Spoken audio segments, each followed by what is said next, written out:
মাত্র 5,000 টাকা নিয়ে এসেছিলেন মুম্বাই। নোরা ফতেহির লড়াইয়ের গল্প জানেন? সৌন্দর্য নৃত্যের জাদুতে ভক্তদের মনে জায়গা করে নিয়েছিল নোরা ফতেহি। তার লড়াইয়ের পথটা কিন্তু অতটাও মসৃণ ছিল না। সুদূর কানাডা থেকে দু চোখ ভরা স্বপ্ন নিয়ে ভারতে পাড়ি জমিয়েছিলেন মার্কার সুন্দরী। 2014 সালে road Tigers of the Sundarban ছবির হাত ধরে বি টাউনে নোরার হাতে খড়ি। এরপর ধীরে ধীরে স্বপ্ন নগরীতে পায়ের তলার জমি শক্ত করেন অভিনেত্রী। একের পর এক ছবি এবং মিউজিক ভিডিওই নিজের শরীরে হিল্লোলে সকলের মনেই জাদু ছড়িয়ে দিয়েছিলেন নোরা।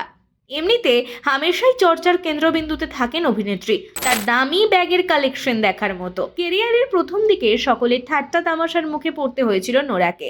সেই সময়ের কথা মনে করে এক সাক্ষাৎকারে কান্নায় ভেঙে পড়েছিলেন অভিনেত্রী।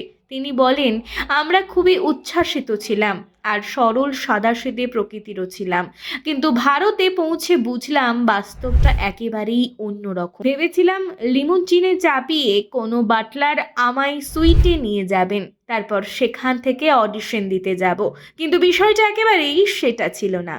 একটা যেন বড় চড় পড়েছিল আমার গালে। ঠাট্টা তামাশা প্রত্যাখ্যান এবং যন্ত্রণাদায়ক অভিজ্ঞতার মধ্য দিয়ে যেতে হয়েছিল আমায়। এমনকি একটা সময় অভিনেত্রীর পাসপোর্ট পর্যন্ত চুরি হয়ে গিয়েছিল। এই অভিনেত্রী শুধুমাত্র বলিউডেই নয়, তেলেগু, মালায়ালাম এবং তামিল ছবিতে অভিনয় করেছেন মার্কার সুন্দরী। এই অভিনেত্রীকে কারা কারা পছন্দ করেন কমেন্টে জানাতে ভুলবেন না। আর ভিডিওটি